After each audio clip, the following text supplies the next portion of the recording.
Good afternoon, everyone, and welcome to another Saturday here with our World Hour Power Show. I'm Lady Pauline and my co host, Mr. Glenn Greenwich. And we have a special guest co host today, Mr. Wayne Gilman.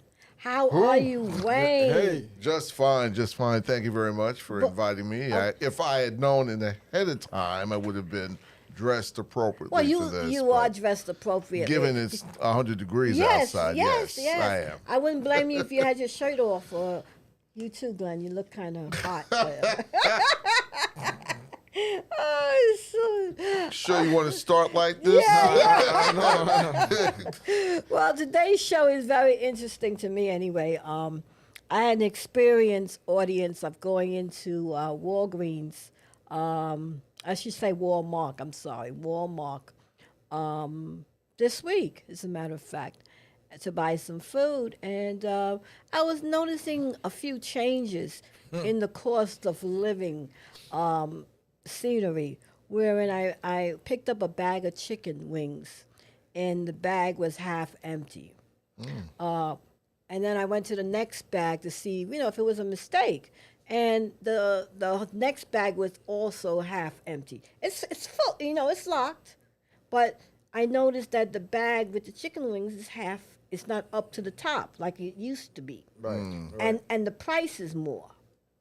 The price has gone up and you got less. Less, yeah. So I found that very interesting. So I started It's going. called inflation. Yeah, oh, that's what it's called. So I was wondering what people think of it because even with the soda cans, the soda cans is smaller Yes. and Yes. you pay more if you haven't noticed. Even bags of chips, Bags of chip have more air. the air is in the Less chips. right. So what do you think about that, Glenn? What do I think about it? Yeah. Well, based on what I've been hearing about supply chain, I'm not surprised. I'm actually expected something like this a lot sooner. But of course, the Ukrainian war has also put a dash on some of the source goods, the grains that come out that are part of the world supply. So we can expect prices to continue to go up unless the agreement that the Russians and the Ukrainians have about releasing the access to the Red Sea so that they can get some of that supply chain of grain back available, because Ukraine is a huge supplier of agricultural products that are provided the rest of the world, especially Europe, but us as well.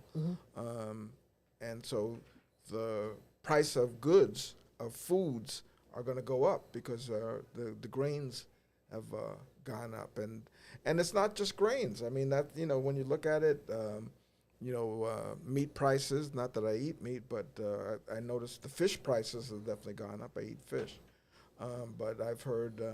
You like tuna fish? Sure. Wayne, that's fun fish. you love tuna fish? Yeah, I I had know a you- very unpleasant experience this past week with tuna fish. Oh, but yeah? well, it's more personal than anything else. Oh. I decided to open up some tuna that I had prepared a week before, and it had gone stale. So I suffered the consequences of that. But just piggybacking on what Glenn is talking about, we're in a global economy, and we've been that way for years. And I think, if anything, with the problems that are going on in Ukraine, and I think it is unfortunate that the Russian government, Vladimir Putin in particular, is responsible for starting this war, but it's affected everything.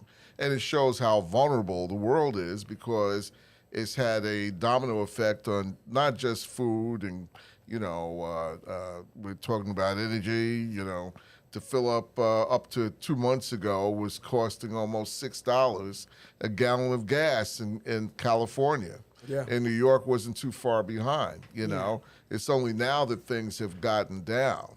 But it's unfortunate. You don't want to be necessarily a protectionist government, but or country, but it's important that we become somewhat self-sufficient.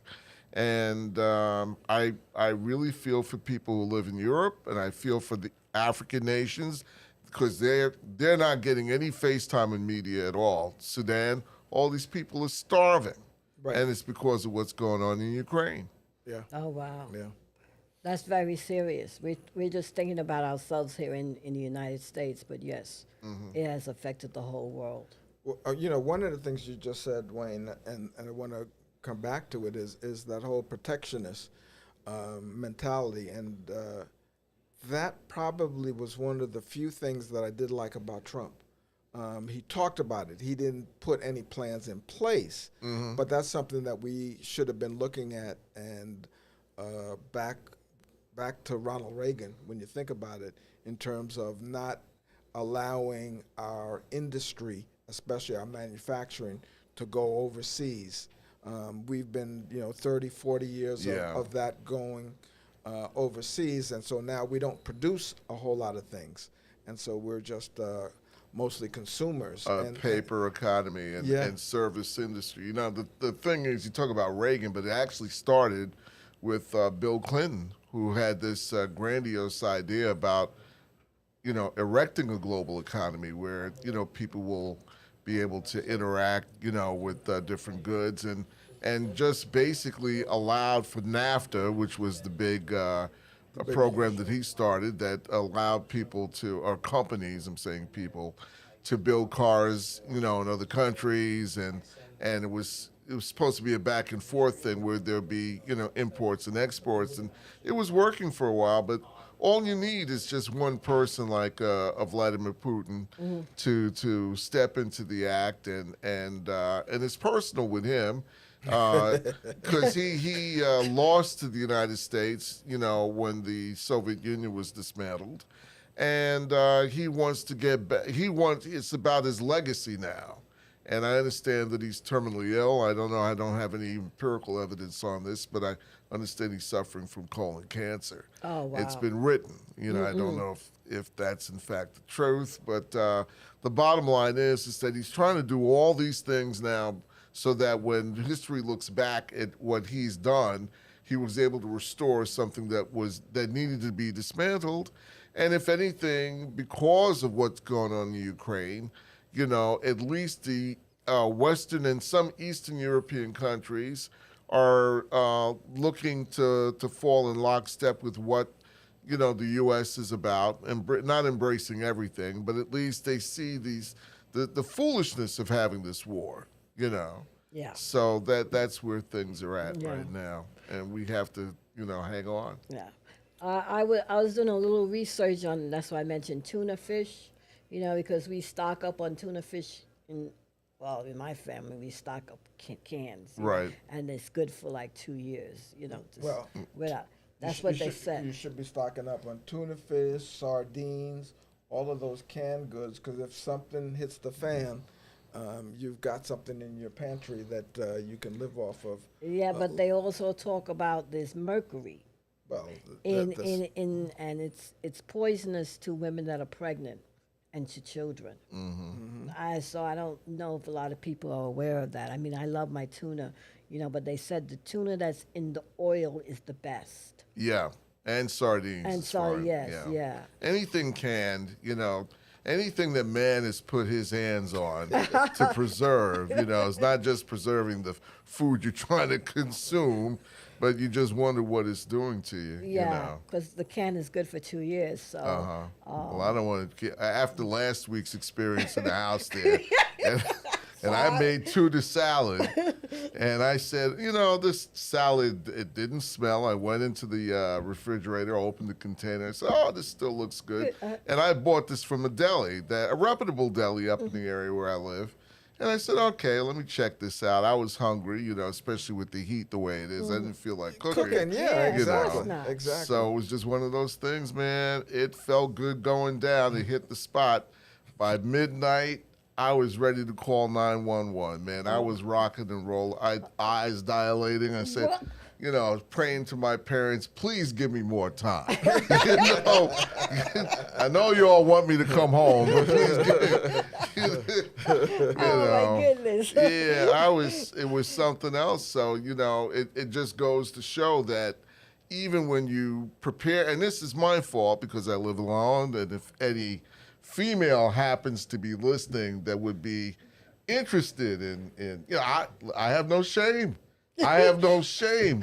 Honest to God, at this point in my life, anybody interested in applying for a position of caring for me, because I bother my family, I'd be more than happy to accommodate any applications. Okay, you heard that audience. That's right. You didn't give out your number, though. No, we're going to give out your number.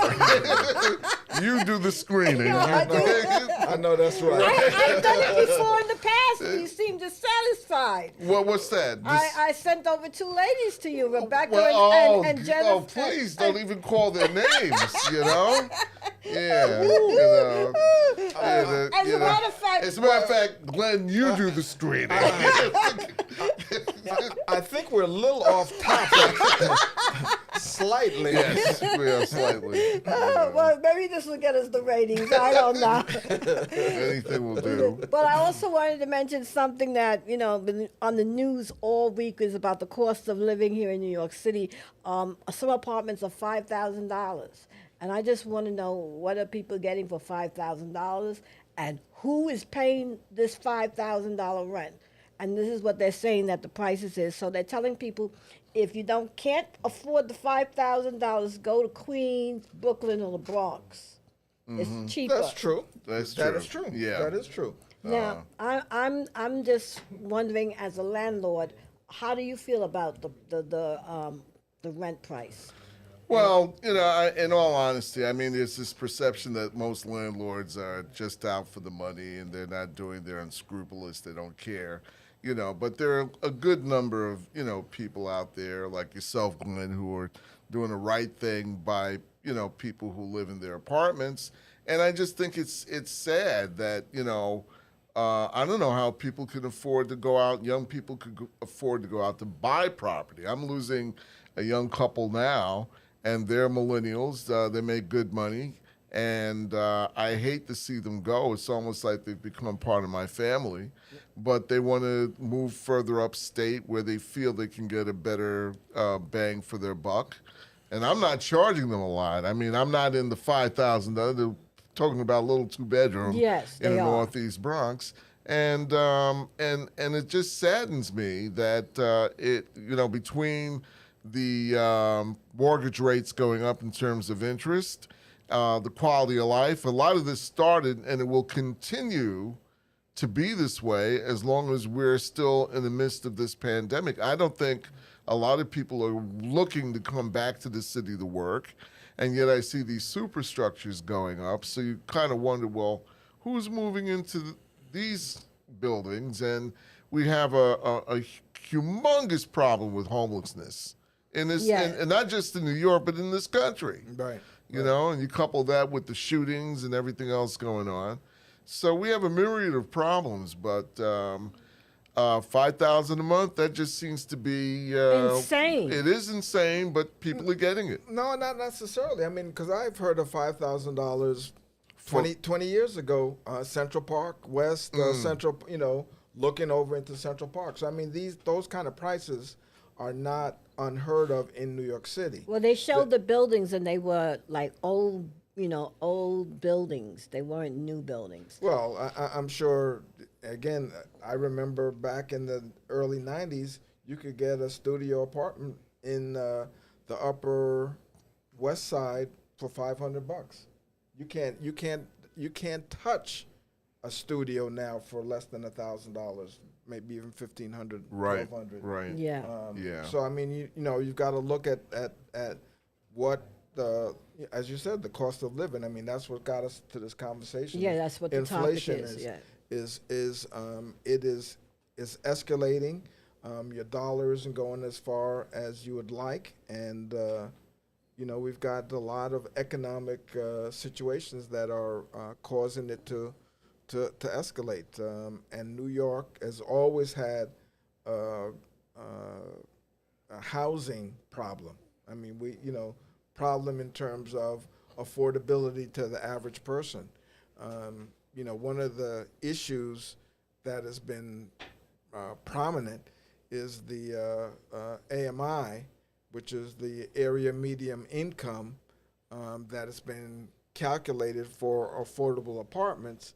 But quite frankly, it's not realistic because you include Manhattan and you include Westchester in the averaging of the prices, which of course those prices are way exceeding your Brooklyn, Queens, Bronx real estate, and so you've skewed the market because we're talking about a 4-family, 2 parents and 2 children. AMI is $90,000. Okay. So that's not very realistic if you've got 2 individuals that are making 30 or 40 grand trying to support their family and the rent. The problem is that the taxes, particularly in lower Westchester County, where a lot of people of color reside, Mount Vernon, Yonkers, New Rochelle, White Plains, places like that, unless you can afford to pay, you can't, I hate to say it, if you can't afford it, you shouldn't even think to come into an area like that, Now you're talking about property. You're talking about property. I'm talking about property taxes for the house. For a house. And any person who's renting out property has to take into consideration what they're paying for taxes, and services that you have to provide. So if things are going up, you have to be in lockstep. I was looking at some programs the other day with a realtor. I was in a realtor's office, and what some landlords are getting for rent, is astonishing. $3,000 a month for a 3-bedroom apartment.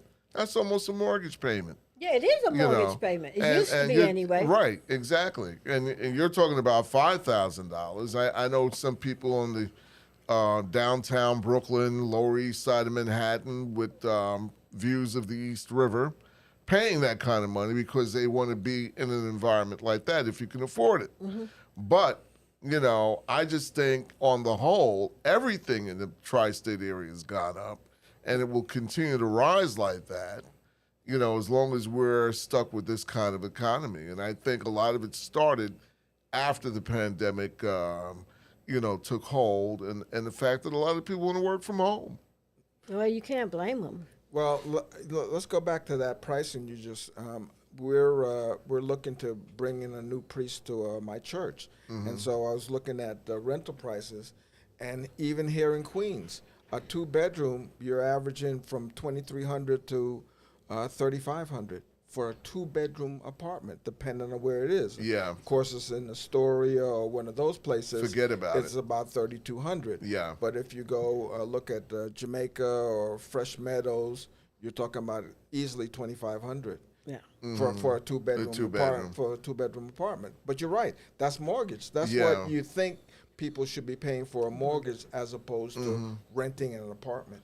But again, depending upon the property, you still have to take into consideration what taxes are. I mean, when you juxtapose taxes in New York City in the 5 boroughs compared to what goes on in Westchester, Nassau, Suffolk County, and New Jersey, because even though they're part of the tri-state, taxes, depending upon where you are, unless you're like way out in South Jersey living in not even Atlantic City anymore. Even prices down there are through the roof, Yeah.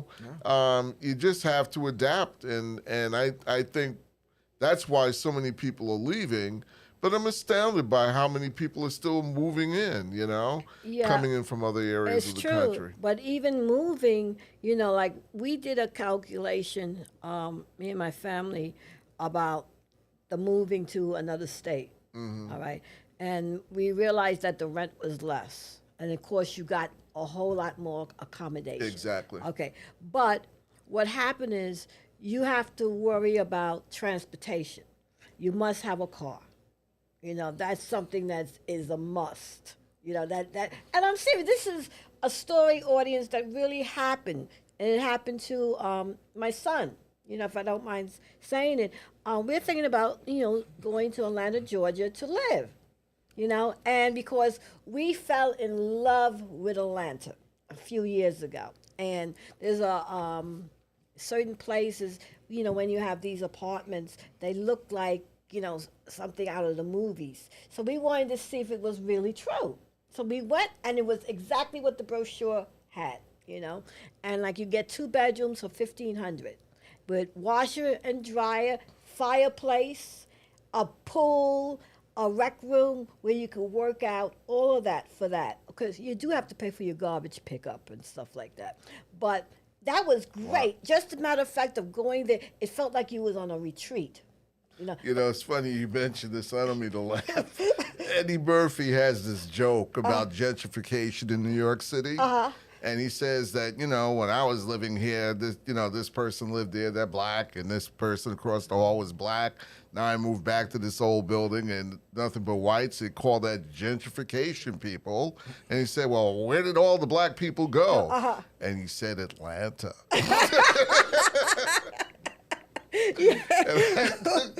and I mean, I guess there must be some truth to it since you and Joey. Yeah. It's gorgeous. The type of the lifestyle is so beautiful. Even one of the buildings, when you open the terrace door, you see a waterfall coming down, and and it's just gorgeous, And I could see paying what they asked for, but there's a little problem. You must have transportation. You must be able to drive and have a car. And 2, the cost of living, the paycheck, your paycheck is less than up here in New York.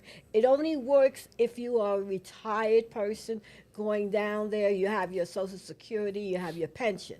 But if you're going now to look for a job. I mean, Tyler Perry is not cutting it.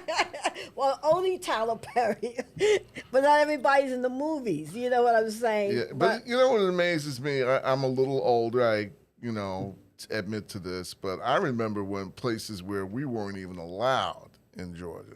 Stone Mountain. Oh, Joey loves Stone Mountain. He wants to go there badly. And they used to lynch us down there. I mean, that's not too long ago. That's real talk. So I wonder. I mean, I know the South has changed, but.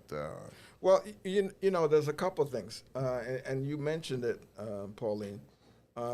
Something as paying for your garbage collection. Yeah. We as New Yorkers really have to realize that we have a lot of benefits. Mm-hmm. Now, we don't have the space. Right. We don't have the greenery as some of the other places. Because, I mean, you can go to Atlanta and you can get a 2 or 3 bedroom house on a half-acre, 2-car garage, Very true. 9, I saw that too. And that kind of, so it's a different kind of living, but you don't have the 24-hour transportation. You have a horrendous traffic situation with because the infrastructure can't support all of the cars that are there. I mean, you've got traffic jams every rush hour that you're literally sitting in traffic to travel a couple of miles for 30 or 40 minutes. So, I mean, there are trade-offs. There are certainly trade-offs. Mm-hmm.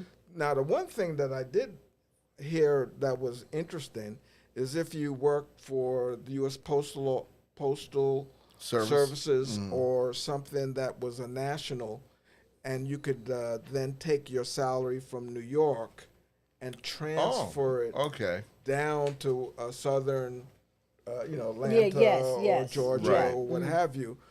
Then you can make out, which is what you can also do when you're retired. True. So that whatever that income that you were getting in New York, would equate to a better living down there. Right. But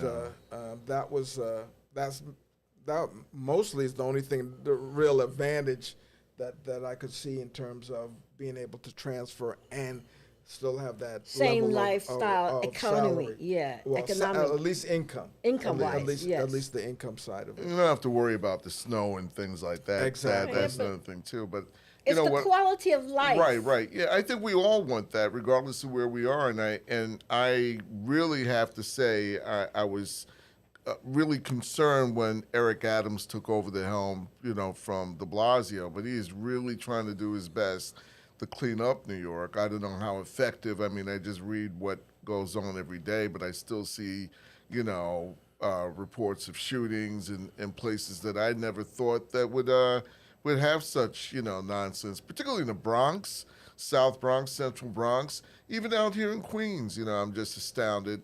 And something has to be done about that, And it's not just here alone. It's not germane to the tri-state. It's across the country. Yeah. But you want to get away, at least I'd like, if, when I think about it, I have family that wants me to move to Delaware, but the first thing that comes to my mind, yes, the tax base is easier. It's more friendly towards retirees and things like that.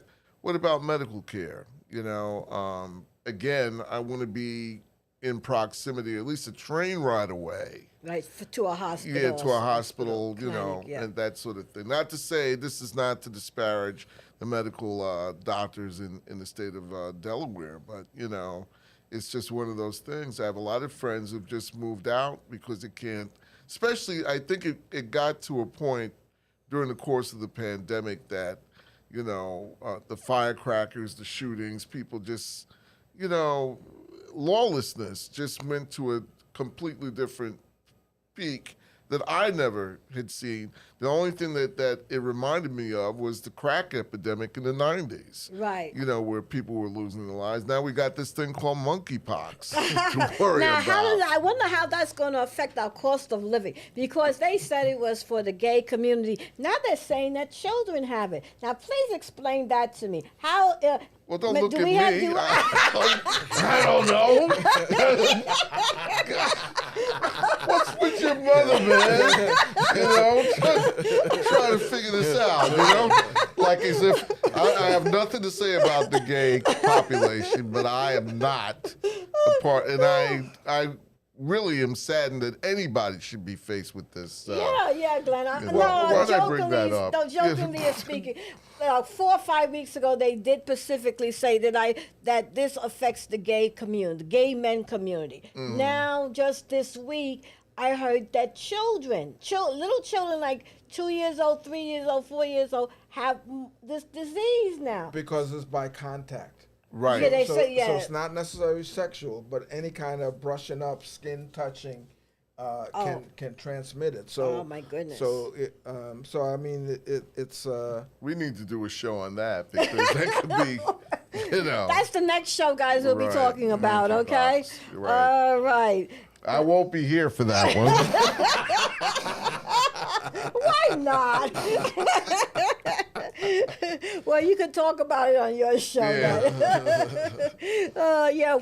Mr. Wayne Gilman is coming back with his show by The urban algorithm. yes, right, for right. September. Yeah. You think September? I'm hoping next month if we can Okay. just get it together. And I have to say, since I was here last, I was honored and flattered, and I hope to bring her in one of these days. My new boss is Ann Tripp from WBLS. Sure, I was able to come back and do a couple of broadcasts there. And I heard it. I heard it. I was nervous. I hadn't done it in 15 years, but I was really honored to You couldn't come tell. back. Really? You couldn't No, tell. it was just you. It was well, just, thank you. Yeah, Thank it was you. just I appreciate that. You and I'm your wonderful voice. appreciative of Ann and Cynthia Smith, Clay Berry, Fred Buggs, everybody who had a little hand in it that I didn't know until I got there. So. Yeah. well, Beautiful, beautiful. I hope you have more opportunities to do that. I hope Wayne. so too, because I ain't getting any younger. Well, it's my privilege to have you on our network as well. So thank you, Mr. Wayne Gilman. And for thank you. Yeah. And I have to credit your son, the Emmy award-winning producer, videographer. Mr. Joseph Swift. Swift. You're Yes, he's right. our wonderful producer, and he does produce a lot of shows, and he does an excellent job. I have to say that for him. He needs top pay here. I'll be trying to figure He's out. not getting the $32.50 I get. He's Not even train fare. No, he doesn't even get lunch money on Sunday. tuna fish. Well, guys, I appreciate you all listening to Our World, Our Power today. I'm Lady Pauline, Mr. Glenn Greenwich, my partner, and Mr. Wayne Gilman. Catch you all next week, same time, same place. And don't forget, we still have jazz. We have jazz on Thursdays. Right. Until August 4th, we'll Thursday from 1 to 2 p.m. in front of the Queens County Courthouse in Jamaica, Queens, 8811 Sutton Boulevard. And then towards the end, till the end of the month, on Thursday evenings from 5 to 7, we have the Air Train Jazz. I'm hosting that as part of Sutton Boulevard bid, as well as Greg Mays from A Better Jamaica. So the two of us are coordinating that activity, and it's a pickup from 2020 when we had to cancel the last part of the Air Train Jazz. We're looking to reinstate that in October, and it'll go from October to May, given once we get permission from Port Authority. And then please don't forget September 17th, the Sutton Boulevard Harvest Festival. We're shutting down Sutton Boulevard between Jamaica Avenue and Hillside Avenue again, and we're looking to have a fun family day. So we're going to have the bouncy houses. We're looking at maybe having a circus theme, so we haven't gotten all of that together yet, but we'll keep you updated. But it's going to be a fun event. Come one, come all, and we even are looking at a local arts section. So we're working with JCAL and Jamaica Cultural Arts and Learning Center to have some local artists that are coming out. So if you're an artist, and even if you're not local, we have a section specifically so that you can display your artwork. So and don't forget also, we'll be out there. Our World, Our Power show will be there. WGJS will be there. Covering the event. And by the way, I'm going to have a host, Mr. Wayne Gilman. He's going to be with me hosting outside of the courthouse, and we'll be interviewing all the politicians. So every politician must stop to Our World's table. All right? That is a must. So if you need any more information about the Harvest Fest, give us a call at 718-291-2110. That's the Sutton Boulevard Business Improvement District, and you can check us out on www.suttonblvdbid.org. All right. Thank you all again. See you next week.